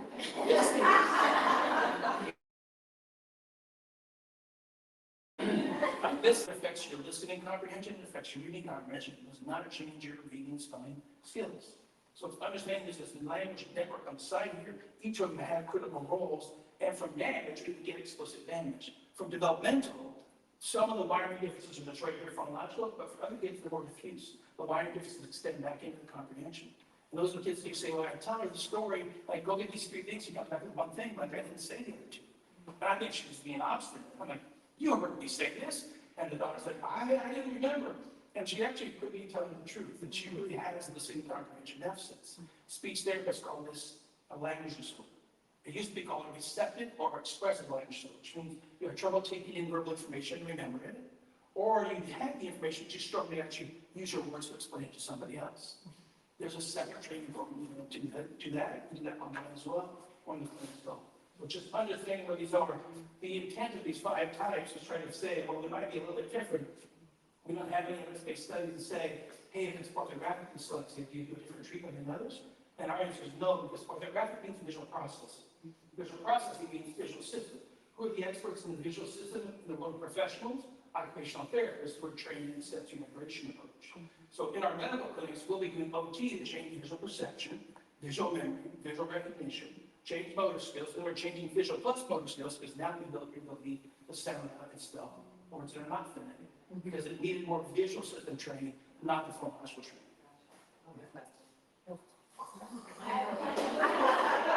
What else out there? As a teacher, is it possible for this to show up later in life? As a kindergarten teacher, where we have kids in kindergarten and first grade who don't show these signs, but then later are developing. Usually the really bright kids, usually what they call the twice exceptional kids, really high IQ. Okay. No one knew the kid couldn't sound out words. No one knew that they could actually just memorize every spelling and memorize every word they read. And here's how you test for it. It's really simple. I say, hey, I want you to spell, let's go with mollustably. I'm like, huh? I'm like, I just want you to spell mollustably. Like, how can you say it? I'm like, yeah, that means your phonological system's not very strong. You can't hold on to it. I gave you a really big word to hold on to spell, but they can't spell SAT with like pusillanimous. They memorize it. They know that that's a Wizard of Oz put them in pusillanimous line because pusillanimous means power. And they've studied and memorized these pieces, but this other system is not as strong. We had one man who was a Ph.D. in trauma surgery, top of the board prep class, 3 colleagues, because when you're a university-based physician, you must be board certified. You know what the exam? Yes, who passed? All of his colleagues, not him. And he taught the prep class. Really, this man didn't need contact. But he didn't realize he was reading some more. He also had attention issues. He was losing his place sometimes. His visual tracking issues. He was skipping lines. He didn't realize how those all were affecting his accuracy. So he said, I must have been, the Scantron, those are old enough to know. Scantron was something, I don't know what I'm calling the Scantron. That's what caused me to make mistakes. So he did it again, taught another prep class, went to the test, and again, his colleagues passed it. He failed words. But what you also may not know is that when you're a university-based physician, you only get 3 tries to try for words. You can only get 2 strikes. Lucky for him, he's at a university of people who can read what we did. You look at the worst study, because the only way to know to help you change these skills, if that's what's causing your problem, is the Morse Center. So he did. He gave the Morse Center to 40-something-year-old PhD. He rebuilt his skills, and he went to the boards and hadn't passed his final. So he hid it himself, but he knew he struggled. He was from a family, a culture where you don't tell people you have deficits to change the family. So his parents came from high school and said, you struggle, you get you tested, they'll diagnose you, they'll put you in classes that teach you less. That was his parents' description of special ed. Or you just have to understand you're always going to have to work harder than your brothers. So he compensated for his whole life until he got to this point where the way the test is administered took away all his compensatory strategies. Couldn't use it, and he wasn't able to perform. So age is not an issue, and yeah, 28, we can work on it. Our oldest person in the online company, 74 years old. 67 was not good. 74, it's like, I'm always struggling, so I'm tired, but I would like to be able to do this. Our first person online was a 52-year-old heart surgeon. He's like, he was local, so he knew who we were. He's seen the living, he's a child going to the same city, and he said, look, I'm reading that type of story for my kids, and I don't always get it right. There's not all these stories, and I don't read very well anyway. But now my 5 and 6 are catching my reading mistakes. Like, great for them. Yeah. But I'm a heart surgeon. How come I can't do that? And so he said, we're going to take it, put it on, it's back to the end pages. So we put a behavior on one of our college level instructors, and he paid it 2 hours before he's going to be ready to get online. Sometimes it's 10 p.m. Oh, it's still here. Like, I'm ready to have 10 p.m. lesson. We'll do 10 p.m. tonight. So he worked all these crazy hours to develop the skills, and then done and got to that works just like you. These skills continue to grow and build over time. Okay, so I know we have a lot of teachers, even administrators in the room. Can you speak to what they can do from that preventative speak? Because of course there's a remediation piece, but I know what you are doing. Well, here's the fun part. You know how to find which kids are most likely to struggle in your school. So let's say the kindergarten. How do you know which kindergarten is most likely to struggle? Well, there's one time at the school that you want to go watch them. If you watch them at this one time at the school, you'll tell who's at higher risk for struggling in stuff. That's what's happening at that time of school. There'll be recess, and what you can better than recess? It's a lunge. You watch me lunge. And here's one, we back up. I'm gonna say a sound, you guys say it back. Ready? The sound is buck. Everyone say buck. Okay, what do you make that sound? On your nose. Okay, what are they doing? Pop apart, stay together the whole time? Pop apart. Okay, so we need a name for that. We need three choices. We can call it a tongue smacker, we can call it lip popper, we can call it nose big. What do you think? What happened? Well, the real name are actually called bilateral pulsers, but nobody wants to learn that. So yeah, we're gonna call it a lip popper. So when you see that letter B, the lips gotta pop. You gotta say "buh" for this one. That's a lip popper. Now try this next letter. Make the sound "duh." Everyone say "duh." What's when we can make that sound? Your tongue, your lips. And what's your tongue doing? Lips to the front, to the back. Here, yeah. Where's the lip? The front. If it's tapping come down, it's a stay there the whole time. So slide side to side. Okay. Just taps and comes down. So your tongue will look tap. Guess what we're going to call that one? Tongue tap. Sure, you got it. It's a tongue tap. Well, so we need kids to have a little oral awareness because now they're not going to mix up these and these anymore because they know the D makes fun tongue tap and the D makes fun spot. It's very concrete. It's very neuroscience based. So when we go watch them at lunchtime, if kids have food smear all over their face, they have no idea what they're eating. And she's like, my husband. It's one of the kids, I know. It's the one kid. They really have to catch it up their nose and they don't feel it. Like they tell us about this fling across the room, you know it's on your lip, shake it around.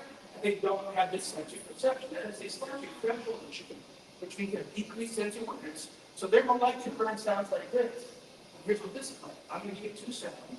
These are English sounds. All you're going to tell me is that say two sounds that are different or two sounds that are the same. And I'm only going to use acoustics to make that decision. Sounds are, or, say it again, sounds are, and say we're different. English is first language, right? Now I'll give you a visual and acoustic. Sounds are, and why are you more confident? Okay, guess at what age? Some cool person studying this. At what age do children watch mom and dad first movie? They just really hone in on your mouth. They watch it. Well, they've studied it with 2 months, 4 months, 6 months, 8 months, 10 months, and 12 months old infants. Face to face with mom, mom's going, hi, Sally, la, la, la. Like, where does Sally look? They use a laser eye tracker. They can track the baby's pupil and see where the baby's looking on the parent's face. Up to 8 months of age, they're right here. It's all look at the eyes. It's all like facial recognition. Oh, that's mom. Oh, that's dad. And they're peering at the voice. 8 months of age, boom, right here, watching your lips. And what does children usually do around 8 months of age? They start to babble. And try to get their mouth to your mouth. You're going la la, say mama, my dad, say mama, and you're showing what to do and they're watching. We know from fMRI now that when you are watching a motor movement, your own motor cortex gets active as if you're going to do it too. So we call it preparatory level of motor activity. So if the child is watching the mouth, and then you can do the map, acoustic, the visual, that's two of the systems I need to build the phonological process. The other two are oral tactile, so it's like lots of mouth madness games, and oral kinesthetic, mouth madness games. So the more the kindergarten class can do, which is harder in the COVID era, that's because it's dirty and germy and you got saliva, is the more they can actually do oral motor activities and really work on tactile awareness of the teeth and the lips, movement awareness of the teeth and the lips. And we build that as part of our oral system, we're now building that phonological processor that's stronger about it. But you'll see it just by watching my lunch when it's the more severe kids. You won't pick up the mild and moderate kids, you'll only pick up the severe kids. Wow. That's where that sensory hearing comes from. It's really powerful stuff. Absolutely very, very powerful. Does anybody have any more questions?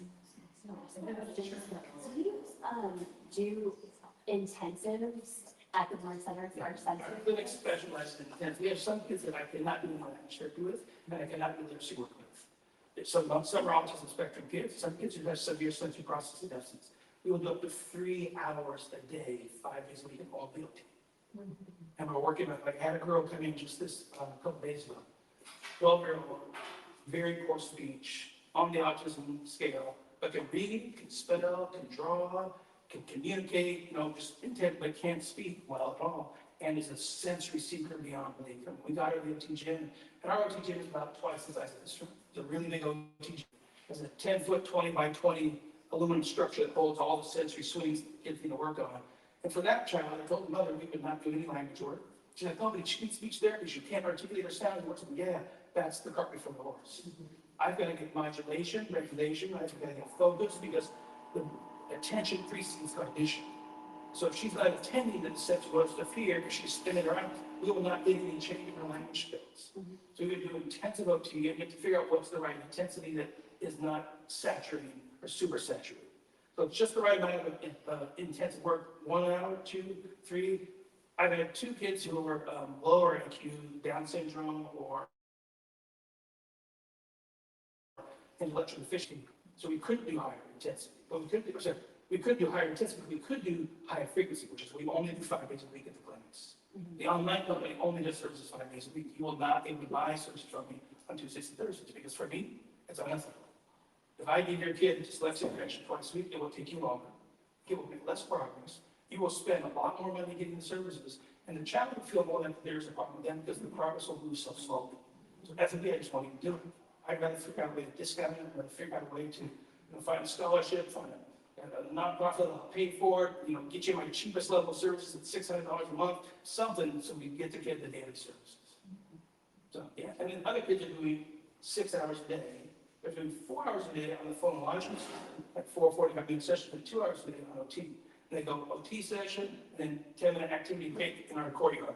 And then language session, and then back for a 10-minute break in the courtyard. And then OT session, and back out in the courtyard. We do this 45-10, 45-10, 45-10, and then we break for lunch. And lunch is an immersion environment. The whole clinic's an immersion environment. So while they're at lunch, we're still working on skills, and the team knows what to do, work on behavioral skills, and then they come back afterwards and do 2 more sessions one-on-one. If they have a stamina for that. So it's always really figure out what's the right intensity, the right frequency, and what's the right mixture of programs. But developmentally, this company has 4 programs that are into the Moore Center's work, because the Moore Center is OTs plus speech pathology plus clinical psychology, school psychology, improving behavioral, emotional, mood, anxiety work as well. But then there's one program for reading and spelling. It's an online company that the Moore Center uses, because the Moore Center actually built all the programs. Everything this company has going to the Moore Center. But this is way cheaper than the Moore Center because they don't have to use licensed providers. So I don't have to pay as much, which means you don't have to pay as much. So it's because they don't need the speech therapist, they don't need the OT, they just need the adult space literacy program. The second program works on comprehension. The third program works on the next level up. When you can read and spell and you can comprehend what skill might be the next. It's the skill that the high schoolers don't have, the school was asking about. The high schoolers can't write a paragraph. So now we want to do grammar and writing skills. And then the last program that we do online or in clinics, believe it or not, it's a foreign language. It's called math. It is math. Math is a foreign language. Math has a vocabulary only relevant to math. That's what means I agree with that. Hallelujah. That's what means nothing but to mathematics. Numerator means nothing except for the field of mathematics. But if you don't have the phonological skills, that is the filing cabinet for words by sound. If you struggle to store words, struggle to retrieve the words, you're going to struggle with math concepts. So I'm not going to try to teach you math because I'm sure I've built the foundational language system. If you don't have good mental imagery skills, because this is something you can do right away with your kids, is don't put the DVD on the car when you're taking a trip. Put the audio book. Pick up audio book you'll love to listen to it, but then pause it probably through. And they Mom, like, quick question. This book is about a horse, and they have not told us what that horse looks like. And I'm picturing it, I think I've got it. Let's see what you think. I think the horse is white body, black tail, black mane. And then your daughter's like, no, Mom, I think it's a chestnut. Brown body, brown mane, brown, tail. I go, okay, let's listen. And then it goes on and says, and the horse's name was Black Beauty, because she had a black coat and a black, you're both wrong, you've got to picture Black Beauty. What you're doing now is modeling and priming for your child to know that words should make a movie. And movies are the #1 most powerful system for listening comprehension. It's the #1 most powerful system for reading comprehension, and it's the precursor for writing. Because when you get really good at making movies yourself, then you know that the words you write in that sentence have to do what for the reader? They have to build a movie for the reader. And you can have go add to the correct sentence that builds no movie. You can say, I saw the thing about the place, that's the stuff yesterday. What are we talking about? Again, it's like, that's how my wife talks. I'm like, what are we talking about? Because she's got an image photo, but it didn't give me all the nouns and verbs.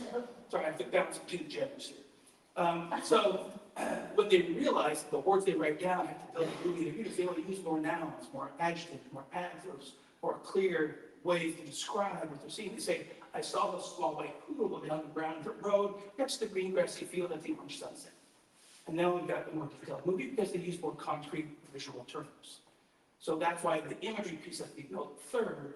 And then when you go to writing skills, you're looking at sequential, procedural, order of operations that exist in writing, which is a precursor to math problems.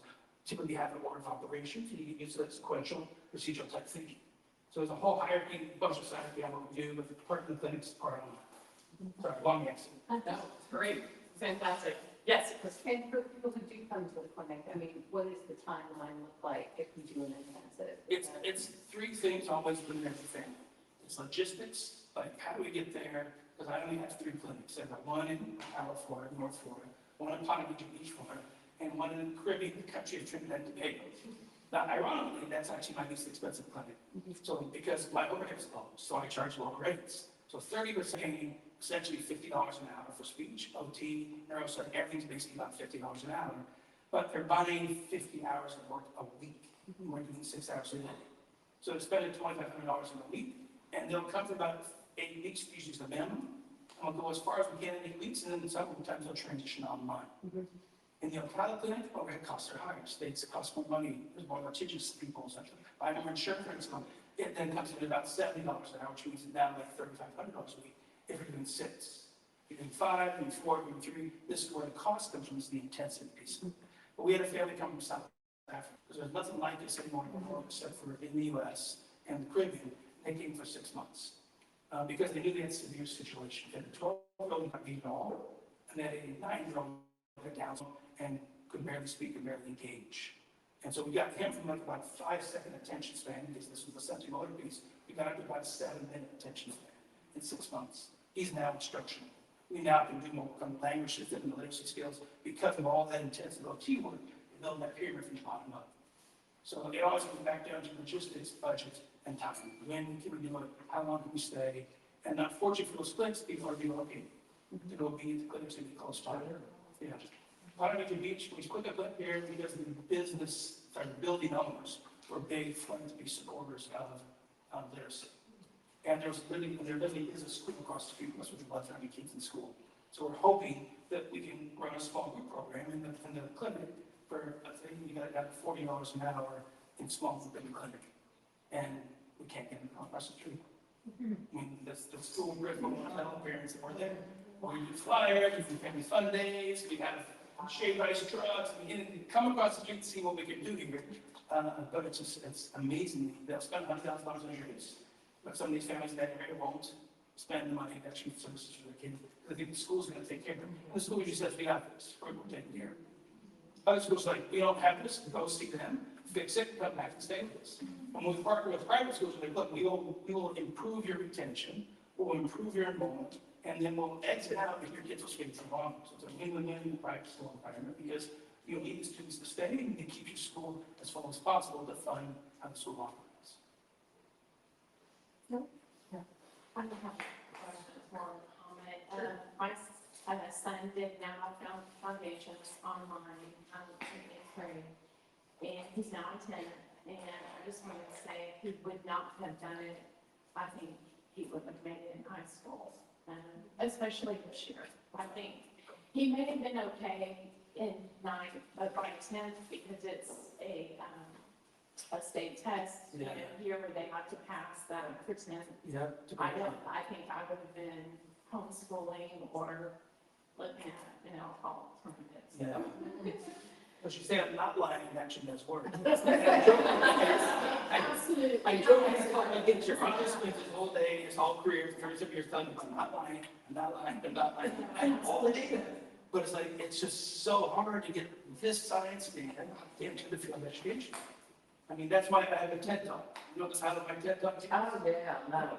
It's how to mix oil and water so nearly everyone needs to read it. Oil is science and water is education. We're like oil and water. It's really hard to get the scientists and the educators partnering together. Education consumes more science information now than ever before. We have the science of reading. But you'll love this. The science of reading is adaptive. Okay, what I mean by that is, the science of reading is, let me give you a list of ingredients for how to make this cake, but I do not think you the recipe. You go figure it out. And that's where we've left people out. And so I was speaking to the Commissioner of Education in Arkansas, and he's really thrilled because a genius man. He figured out how to retrain 45,000 teachers in the science of reading. What he did, he had a law passed. The law says you cannot get your teacher's certificate renewed unless you take a course on the science of reading. Here are the 50 options you have. Which I said, well, Johnny, that's great. We've got these teachers now know more about the science, but you're now just giving them the list of ingredients with no recipe. So we don't expect there to be a huge improvement when we actually make the ingredients and the tested, tried and true Betty Crocker capability recipe, and it works every time if you use it properly. So it's trying to bridge those gaps between education and science. There's still bigger gaps than we should be experiencing today. So thank you for sharing. Thank you. So what if somebody came up and said, okay, I'll give you a building in Dallas. Yeah. Will you come and do In a heartbeat, send them more sample in a heartbeat. I talked to the Walton Foundation. We said, look, if you'll build these schools and lease it back to me for $1 a year, if you keep the building, I don't care about the building.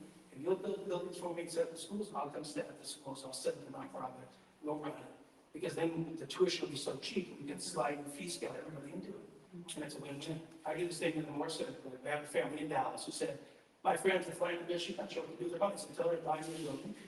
And I'll put a 20,000 square foot more center building with a school outside in Dallas. And then we have a lower cost of operation, so it actually reaches more families. Because that's the biggest obstacle. There's a high cost. The intensity is great if you can afford it. Let's figure it out. Let's figure it out. Let's do it. Part of it is just being you guys, also the developmental. Yeah. And then this year, runs a group called Balanced Scholarship, the tutoring program. And she left me for 2 years and then I was setting up like kids. And then family was set it up as a foundation. So that was a nonprofit. That's the best way to set this up. Running these as a private sector, private for-profit business, it's extremely complicated. And surprisingly, nobody teaches brain science in MBA classes. You know, so it's like I've always been figuring out on my own since 2008. I've been running these businesses, but they're still available to run. They should be nonprofits, and then we just which is why I came to talk to you guys today. That's why there's no charge for you to be here. I mean, you got me a hotel room. That's it. Otherwise, say, but if you want to make a donation, my nonprofit do that. But because you guys are nonprofit trying to do the right thing, I'll always back you 100%. I should try to reach those efforts because this is the village it takes. I would say, my husband works for St. Joe. He's a vice president, and they do wonderful things for this community. And there's paperwork that you can submit, and if paperwork is filled out, if there's a need, they have a foundation. We are very lucky. We actually recently received $15,000. So Yeah. it's an incredible program. So Yeah, absolutely. I know some of you have to go to the whole team, but we're still here, so we can answer questions individually. How big of a building do you need? Because we're builders. And how many kids do you want to have? Let's three big So like my building, I tried to work with a nonprofit in Alabama and I had a short lifespan. They had a 60,000 square foot building. We had a preschool class, elementary school class, a middle school class, and a high school class. And we ran the intensive clinic, and we ran after school program out of 50,000 square feet with 55 staff. My clinic in Ocala is 5,000 square feet and about a dozen staff. My clinic in Ponte Vedra Beach is 8,000 square feet and about 25 staff. My clinic in the Caribbean and the Beach and Mellow, it's all everything they had it. I had 20 kids come from Trinidad to my clinics in the States. When you make the gains like you saw that boy meeting, and it's a community of only 1.2 million people, and that whole country runs on WhatsApp and Facebook. And the stuff goes around so fast. I'm like, oh, it's like, yeah, it's on Facebook, it's on WhatsApp. You know? And so they demanded their own clinic, and I only have seriously said to them that I've been working in Trinidad since 2003, about like a really aggressive dyslexia association in the United Way. So I'm in 21 classrooms in the government schools in Trinidad. It doesn't cost those families a single dime, and I've got 20 kids per classroom, age 5, doing these interventions for free, because that country closed its doors for 2 years and shut the schools physically for 2 years. And so when they came back and said they didn't want a clinic there, I said, we'll give you the Trinity speech therapist, the Trinity OT, the Trinity psychologist, because I've got the teachers. I've actually been a teacher training in Trinidad since 2005.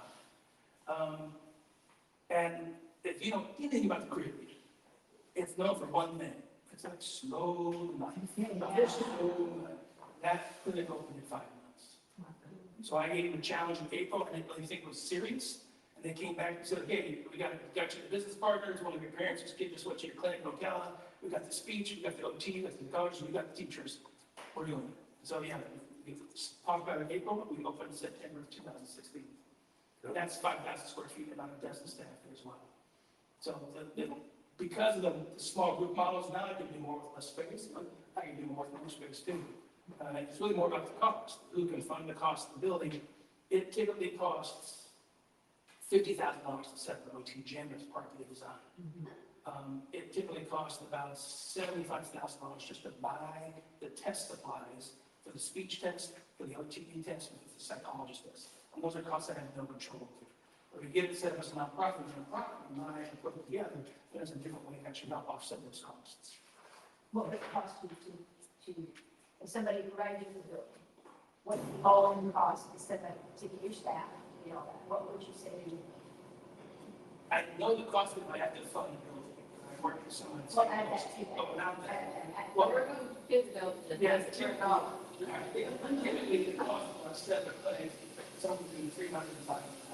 Start cost, one that may have to be revenue generated. Okay, in the first quarter, we'll have to be revenue generated. Well, that didn't happen in June. And this comes back to we market the June so well, I think people are going to. And so it's a revenue generating and cash positive and in the black, we take on. So that's the goal, to figure out how to do the right model and find the right staff and look at the other. So, you know, probably about, yeah, probably about $200,000. Probably if you do a smaller clinic, if you don't have to fund the building cost. And we know that your network is so strong, we'll start. We can also start smaller and expand the step. Not enough. Again, I prefer to live in a nonprofit. I don't need people to look for that. It's not what I want to do. I spend all my day right now running the corporation. I don't need to go to school. That's where actually my activities is. I'm like an instructor. I've been an instructor since the age of 19. My aunt brought me managed 24 with cerebral palsy with a function on his head. Is ever going to teach Tony how to do that? I have no idea how to do that. Because Tony can't speak, can't move, he's in a chair now. And when I put the point on, I said, what are we pointing at? She sat down and showed me how he's going to point them out pictures of the apartments program. You're going to ask questions. We try to talk to him how to read. You now have the communication board. You now know the eye tracking. He gives you the computer board that actually he looks at the letter and board. I mean, that's just phenomenal. She was in the 20s. She had some part of it. So how would one become an instructor? Right now, I only employ instructors. I used to be a teacher training. I spent 20 years of my life as a teacher training. I wish I had ever do that. Because what happened is the teacher did not have a system of support for their instruction. So as soon as I got that the teacher might have changed, the school's like, okay, well, you just go do what she got taught. Like, yeah, but that teacher is not sure. Yeah, but that's the program. Ask her about it. You know, and only educators have this career beginning core model. I mean, like one of the worst models is called training the trainer. No other industry has this. We're going to send one person to training and she can come back and teach 50 people. Did you not play that game in a circle? We can tell what person is training where it doesn't go. So I'm hoping that with our apps and whatnot, they can actually get back into some training and give the teachers technology that helps keep some of the training they have to do because the class never is wrong. So let's just hypothetically, like, we have a building here, and in order to staff it, how would that look like? You would hire, what would your staff look like?